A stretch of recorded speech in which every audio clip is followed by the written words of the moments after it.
So here we are. Welcome to the perspective seminar, and we're ready for step 2. And step 2 is perseverance. And yeah, what does that mean? And what did we do last time? We were looking at the first step to Christ's vision, and which is you have to want it. Your determination was important. So since we have discovered that that is important to us, and we've decided that we want it, the next step is then to stay with it. So you could say that is short for perseverance. So I'm really happy that you're here in the perspective seminar, because now we can take some time to take a look at your spiritual process, at what is occurring and what is possible. And still some of us are coming in. And so today we use whatever comes up for, say, deepening that process, because this is not set in stone in how we do this, but this has everything to do with how can you be present in this. Are you fully here? Are you fully present here? Because that's a prerequisite for something to occur here. So mostly we need some time to attune or to settle into coming actually to the meeting point that we're in. Like you can click on the link of Zoom, but it doesn't mean that you're present here. So that is the, say, preparation that we do. Coming to, am I really here? This is, oh yeah, my breathing. Oh yeah, I'm sitting on a chair. Oh yeah, I'm listening. Okay, so I will have to leave everything else behind me, let it go for a moment, otherwise I cannot be completely present here. And that's important. Your presence here is like, this is where we work with. That allows us to meet in a whole different place, one that you never were before, one that is closer to truth than ever before. And you determine that, nobody else. And so today with the perseverance, you see that some of the aspects you need to face, so to speak. You need to see it that is really happening in you, and that your part in that is essential. So we're definitely going to take a look at that. And so I sent the participants in a PDF, like I sent you in PDF with some parts from A Course in Miracles, a bit of Joel, and some Bible. And so one of them I'm going to use to take another look at, for almost like a meditation or contemplation. So I will be sharing a screen with you. I do that right away. And it is like we use the prayer that is at the top of it. Okay, so here we begin. So this is like our meditation, if you want, our preparation. I'm in need of nothing but the truth. And so I'm going through this. I'm not really using this as a meditation as we are used to or something. Like, no, we'll go through this. I'm in need of nothing but the truth. So that's your Christ statement, if you want. Like, I'm actually in need of nothing but the truth. I sought for many things and found despair. Now do I seek but one, for in that one is all I need, and only what I need. All that I sought before I needed not, and did not even want. My only need I did not recognize, but now I see that I need only truth. In that all needs are satisfied, and all cravings end. All hopes are finally fulfilled, and dreams are gone. Now have I everything that I could need. Now have I everything that I could want. And now at last I find myself at peace. And for that peace, our Father, we give thanks. What we denied ourselves, you have restored, and only that is what we really want. I am in need of nothing but the truth. So I am in need of nothing but the truth. So here's our statement, if you want. This is in fact a real statement. See, the thing with thoughts and with considerations and with concerns, it's like that's all temporal. But the true ideas are not temporal. They're like bright realizations if you allow them to be. Like they become your realization because they are literally already part of you. I'm in need of nothing but the truth. Well, since the truth created me, that's the only thing I need because it's the only thing there is. That's logic, right? Now, logic is great. Logic is great, it's very patient. But what does it tell me about my experience of that concept, of that idea that first starts as a concept? So it's like we need to, say, repeat it over and over and over to recognize, yes, this has a value to me. Yes, this is absolutely, I'm going to accept this idea. And that is great. So that's all part of your awakening process. But then the next step takes place. I'm in need of nothing but the truth is actually a reality. But now am I going to demonstrate that reality? Or do I still think I have certain needs? And that's perfectly all right if you have. You know, it's all right to have an idea that you need something else too. That's all right. But, so I really spell it out today. It's like, that is great that you are in need of nothing but the truth. That's a statement of your reality. That's a statement of your freedom, in fact. So what happens if you want something else too? So when you want something else too, in fact, you're saying like, well, the truth can wait. You know, that's like, I will get back to that for sure. But this is something I really want right now. It is temporal, but I choose to receive that for myself or to do that for myself. It's my conscious decision to do so.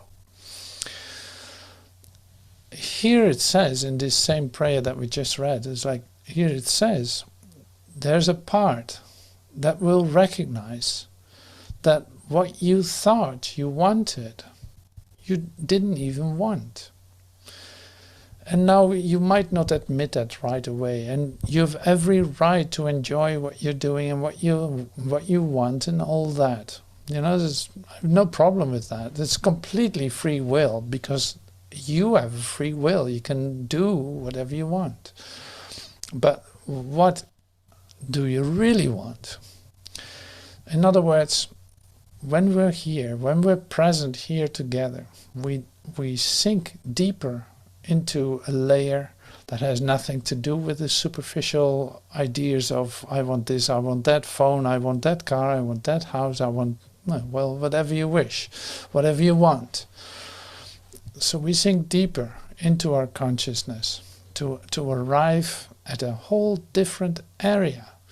And this is in fact a prayer that we do. We sink into that. We allow those noisy thoughts of I want this and I want that to become quiet and sink to a deeper layer of ourselves, recognizing that here actually I come in touch with what I feel, with where my heart is.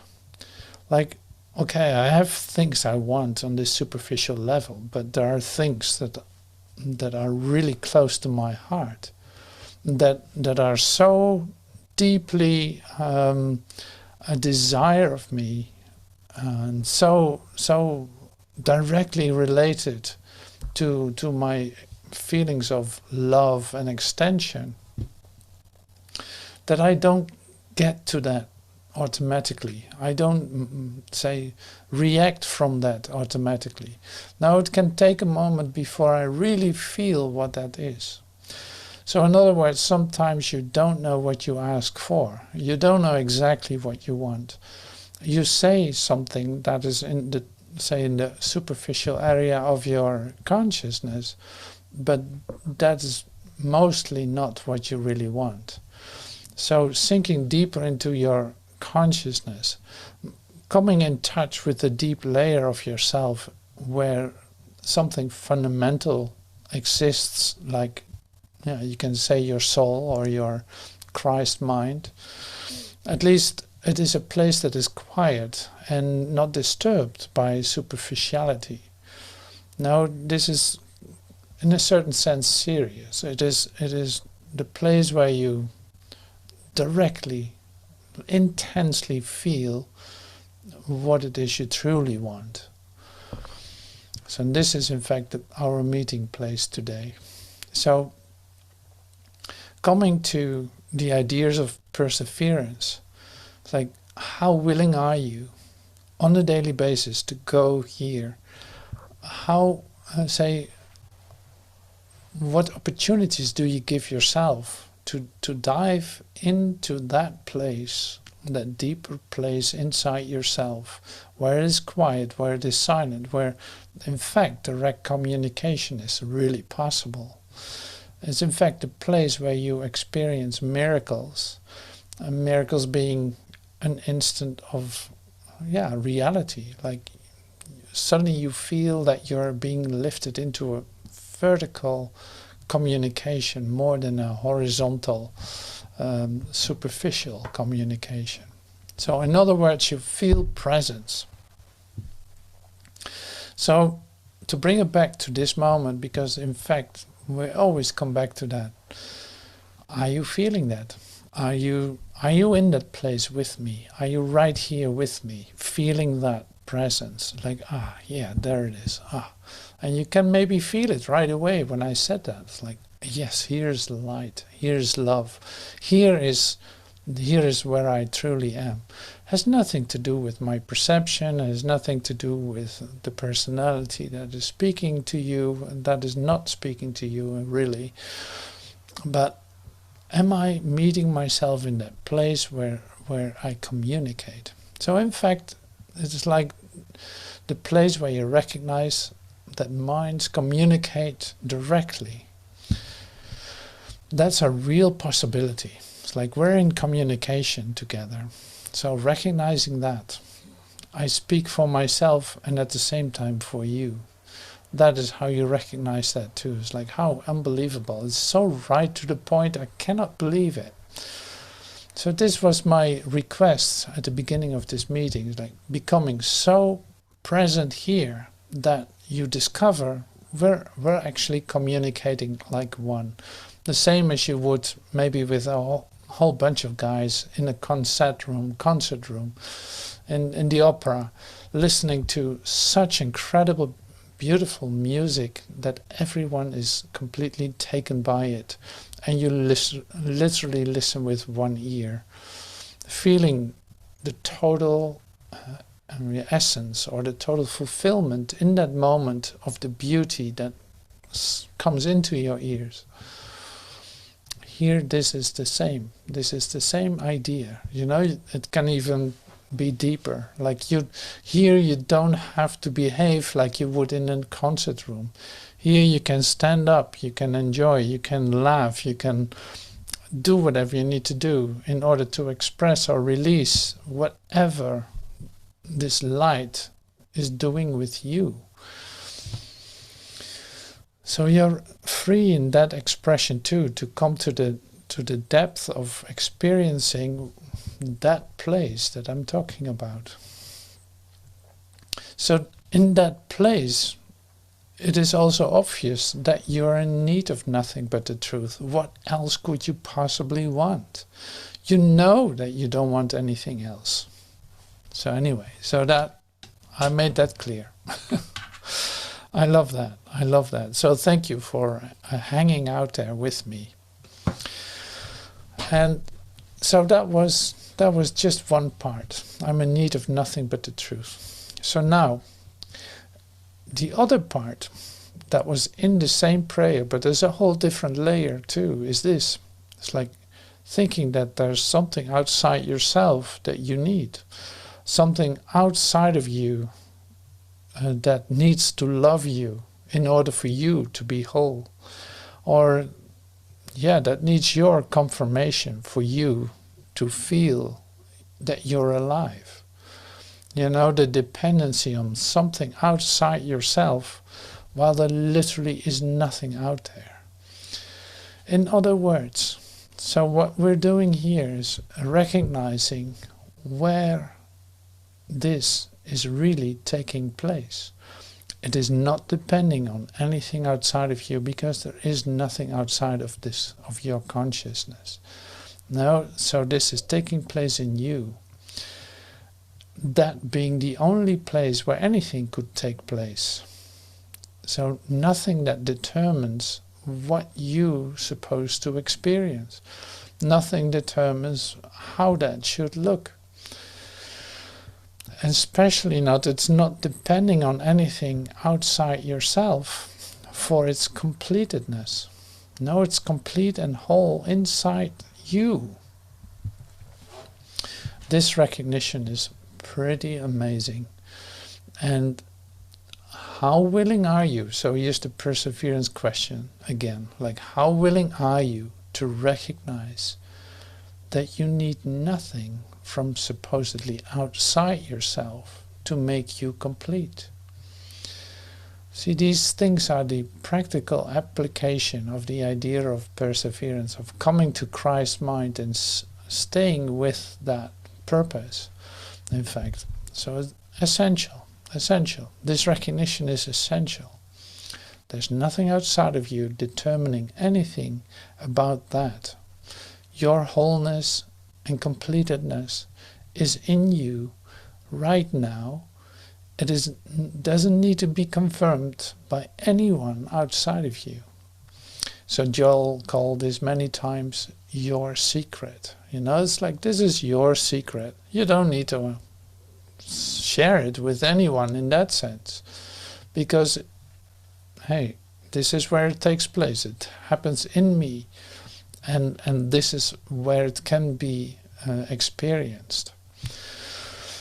So that's good to know, because in many of the spiritual teachings, and many spiritual teachers will tell you what you need to feel, or how you need to do that, or how to get to it.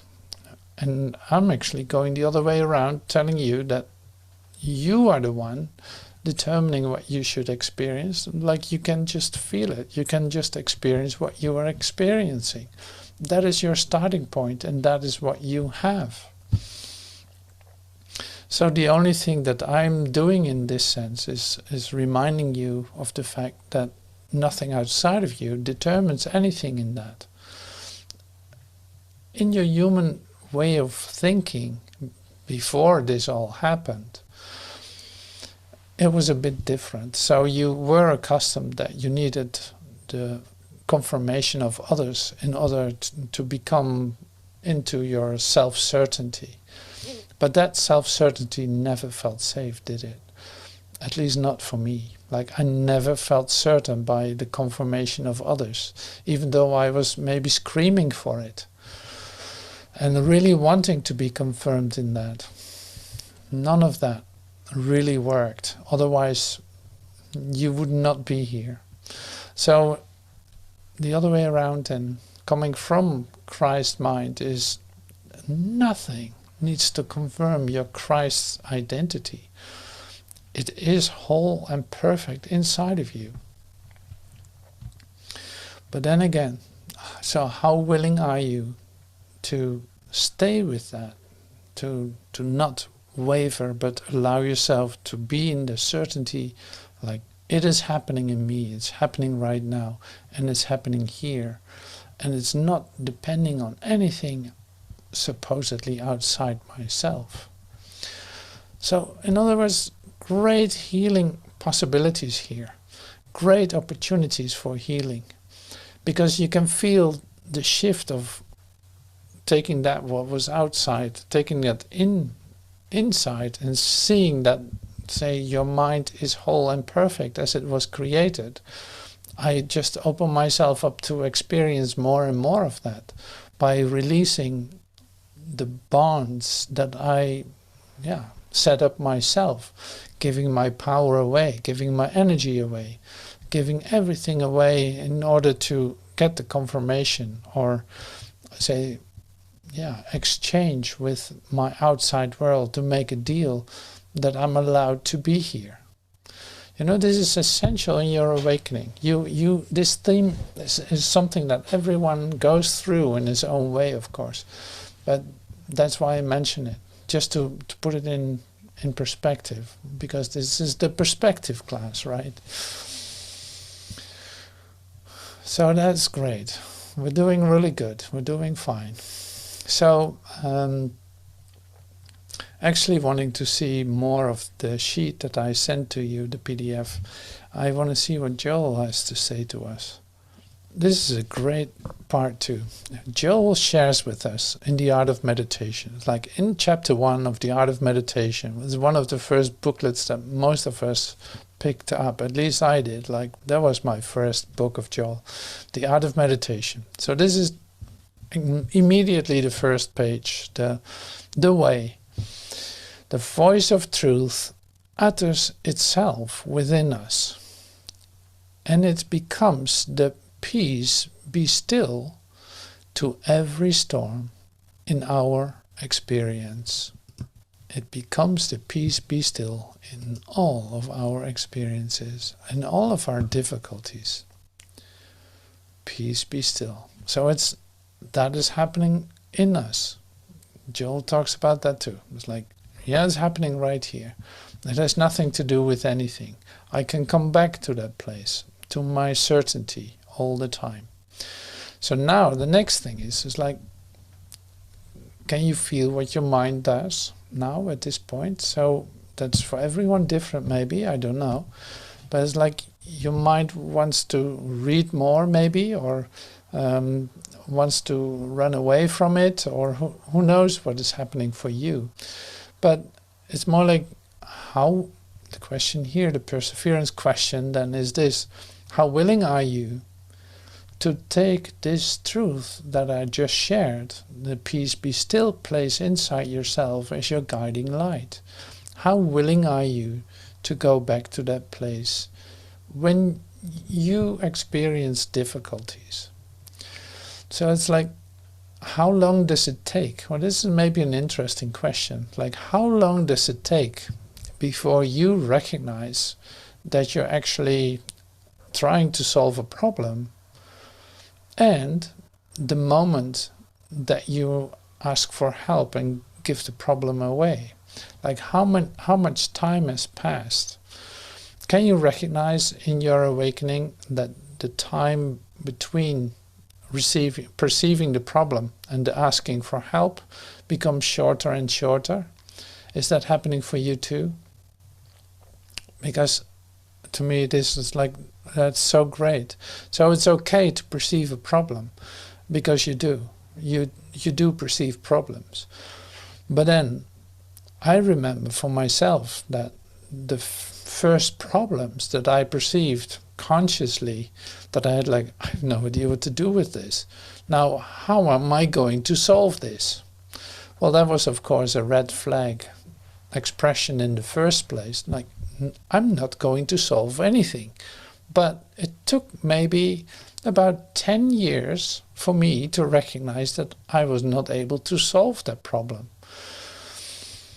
And in that 10 years, it was a lot of pain. It was a lot of difficulties. Maybe it was even longer. I think for some of my problems that I perceived and tried to solve myself, it took about 16 or 17 years for me to come to the place where I actually ask for true help and see that it immediately dissolved.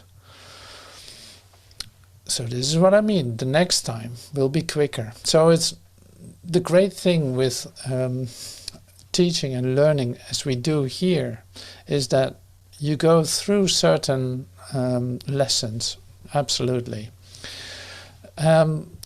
once you have, say, an experience of how well this works for you, how well the help that you ask for is given to you in a way that it really solves your problem, like you only need one good experience of that to be completely certain that it works perfectly, and that you try to train yourself in not delaying that anymore. So it's like your reminder is immediately there. Your reminder to say, use the help that is available instead of trying to solve your own problem. Yeah, this is really, it sounds all very easy and practical, and I promised this to be a very practical seminar. So this is one of them. The perseverance question then would be, how long, how willing are you consciously perceiving a problem? How willing are you to directly ask for help and give your problem away and say take your hands off it in order for a spirit to solve it for you? Like, how willing are you to immediately do that instead of delaying it for days, weeks, years, or who knows what? Lifetimes maybe. We must have had problems that we took with us for lifetimes. I'm sure of that. It's absolutely.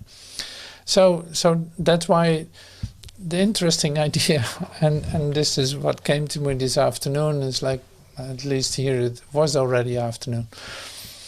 The idea of saving time, like we're used to saving, we say like, okay, this procedure that you're in, this healing procedure, this healing awakening, actually is going to save you time. And then you say, great, and I've more time to do other things. And I was like, no, that really does not work that way here. When I say this saves you time, in fact, what I'm telling you or offering to you is this, is like, I'm saving you you save yourself, basically. You save yourself time. So, and what is time? Time is the idea of that cause and effect are separate. I perceive a problem, but I don't know where it comes from. I will find a solution. It's like delaying, I say, dragging out of one another the cause and effect while they're actually one. Cause and effect are one. In the moment that the problem is there, the solution is there too, immediately. Otherwise there could be no problem. So here the delay is then time. And my experience in this case that I have in mind, say the 16 years I was talking about, is then pain, is not being free, is stress, in fact, is feeling that you're not on the right path, that you're not on the right rails, that your train doesn't seem to flow that easily. It's all difficult, it's all struggle, it's all that kind of stuff. It doesn't even feel real. This is what can occur. So in that process in which you drag and split cause and effect, in fact you can say that is time. So when I say now this is going to save you time, is in fact this saves you struggle. And I mean years of struggle and centuries of struggle, centuries of pain and centuries of discord or conflict. So that is so great. So it's not that you will have time to do other stuff or something like that. I wouldn't even know what that would be, because we're actually coming closer to the present moment. We're coming closer to a timeless moment that has nothing to do with time, with, say, the say cause and effect, the black and the white, the dark and the light, all this health, not health, health, sickness, disaster, war, peace, as in worldly polarities, so to speak, in dualistic terms. All this comes to an end in the present moment, the moment that we're always coming back to in this practice. Because, say, in the beginning it was said, like, I am in need of nothing but the truth. When is truth revealing itself? Is that tomorrow? Is that in 10 years? Or maybe when I finally am illuminated? No. Truth manifests itself in this moment. It is what this moment is. It is what you are. In being free of ideas about yourself in its totality. It's like your Christ mind is not limited in any way. It communicates naturally with its creator because it's one with it. And there's no delay in time, it's like it's instantaneous communication. All right, so how willing are you then? This was the perseverance question. Like, how willing are you to ask for help immediately when you perceive a problem, recognizing that that's the only thing that takes you out of fear, takes you out of conflict and discord, all of that. So, that's a perseverance test that we're going through today. It's like a test almost. So this is really great. I like it. So are you doing good? You still want to continue? Great. So that's real perseverance. So then one of the questions I asked you in the PDF that I sent to you, or in the email that I sent with it, was this. It's like, what inspires you, really? What inspires you to do all this? What inspires you to persevere in your awakening process to Christ mind? What exactly is that moves you to do this? So where is that? Where is that force? Where is that recognition? Where is that taking place? And I'm curious how you will express that, and we're going to listen to that later. It's like maybe you want to share something about it, or maybe you have something that you present in order for that to be expressed. Who knows? It doesn't matter.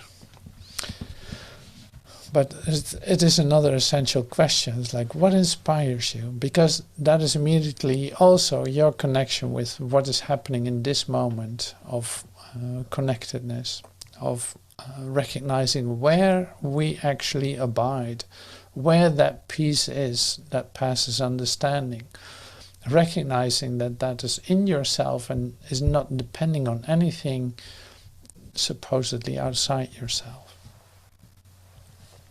So then I bring up my sheet again. That's great to work with this. I like it.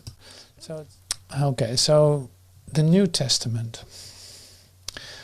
From the Aramaic into plain English, I just love the Prasita translation, as it is called. It's done by one man. I don't know his name by now, but I used him many times. He did also the Old Testament, but the Old Testament was not really completely in Aramaic. It was also in Greek and Latin. So, but this, like Jesus' language, is Aramaic. That's why I use it. So in John 6, and I love this. I always love to read John 6 or any verse of John, because it's so close to Jesus speaking to you right in this instant, seeing that time completely dissolves and like he's right here with us. So Jesus is called Jeshua in this. But Jeshua, in John 6, but Jeshua answered and said to them, timeless truth, I tell you, timeless truth I tell you. The Son cannot do anything of his own will. But the thing that he sees the Father doing, for those things that the Father does, these also the Son does like him. For the Father loves his Son, and he shows him everything he does. Greater deeds than these he will show him, that you may be astonished. For just as the Father raises the dead and gives them life, thus also the Son gives life to them whom he will. For it is not the Father who judges a man, but he has given all judgments to his Son, that everyone should honor the Son as he honors the Father. He who does not honor the Son is not honoring the Father who sent him.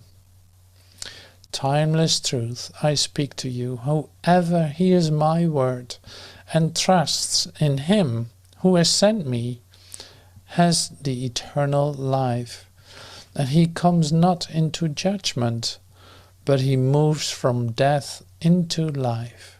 So I'm bringing that back here. So timeless truth. So it's all the same story, isn't it? If you really look at it this way, it's like it's all the same story. It's coming back to timeless truth I speak to you. It's like everything that has to do with timelessness, that is not ruled by time and by judgment in time, is coming back to your true need, and that is completely fulfilled. Like wholeness is whole, you cannot take a part out of it. We tried it, but it didn't work. So happy restoration, it's like happy recovery here, happy remembrance here that you are still a whole part of God, and that you literally say have overcome death, and that you can bring your brother from death to life. And that is not by, I don't know, you can have all kinds of sceneries coming to your mind in association with this idea. Like I see Frankenstein with the lightning bulbs, like, gee, let's bring some life into this corpse. No, that's not what this is. No, this is totally different. And I have no idea where the Frankenstein idea came from, but so it is recognizing your love for your brother, expressing that, demonstrating that, showing that, will bring him to life. Because seeing that you're not separate from your brother, seeing that you're one with him, seeing that there are no separate interests, it's like, no, there's no separate interest. No, you're directly communicating with your brother. The problem is the denial of that. That's what brought you into ideas of, okay, I got this for myself, I'm doing pretty good, I don't know about my neighbor. These kind of separation ideas dissolved, and are dissolving all the time. The fact that you don't feel right, that you don't feel well in a human situation or in a human relationship as you know it, as you knew it, is the fact that you know better. You know better. Like you know this already. That's why it feels unnatural to separate and to put things into order, in an artificial order, into an artificial way of dealing with everything in a world that appears to be based on greed and separation and and having separate ideas about one another, thinking that the walls are covering your thoughts about your brother, thinking that you have such thing as privacy, that you can have private thoughts about someone else. Well, in this recognition of your true relationship with everything in the universe, you yourself being the ruler of the universe, not depending on anything outside yourself, an attitude of total inclusion and love will make it a lot easier for you. So, and then Jesus spoke timeless truth, like timeless truth, I'm telling you. Literally, it's like save yourself the agony of time. Save yourself time, so suffering, fear, anxiety, and all that stuff. Save yourself that by sticking with this, by seeing that wholeness is whole, that you can do nothing about that. Recognizing that your will avails nothing, but your will, say, connected with the will of God, is everything. And God's judgment about you is, here's my beloved Son in whom I'm well pleased. Like love only recognizes itself. It doesn't know separate ideas. So the whole inclusion of all of that is really the recognition of your true Christ mind at work, like in demonstration, in full force, but force being presence, not anything like a power or anything like that. No, it's presence, and it's happening right now. It's right here. There's no conflict in it. So then the perseverance question is, how willing are you to recognize your true nature? Are you willing to come back to that a couple of times a day, to remember that for yourself? Like, oh, wait a minute, I forgot, I totally lost it. Now I come back to it. Staying with it, like putting my hand on my heart, like, okay, wait a minute. The real place where I'm actually existing, where I actually come to life, has nothing to do with any kind of superficial idea about myself. It has nothing to do with the conflicts or problems that I perceive. No, I'm going right beneath all of that and experiencing, opening myself up to experience the light that is in me, if I allow that to be released in my consciousness. So this is the introduction, in fact, to the idea of perseverance. So is a direct contact, is a direct communication with your Creator possible? Like, well, it's a bit different than that. It is the only thing there is, the only thing that really is there. So, yeah, let's celebrate that. Let's breathe that. So maybe we should be still for a moment and let this sink in a little bit, because it is still. You can listen to it and you can breathe it in. So let's do that.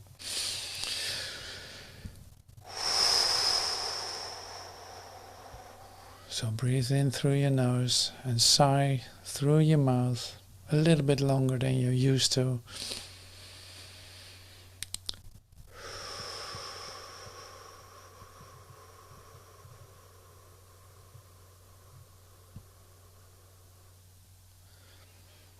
So all the ideas that you had about being concerned with something outside that appears to be outside of you, breathe that out. And breathe in the love of God.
That's great. Thank you so much.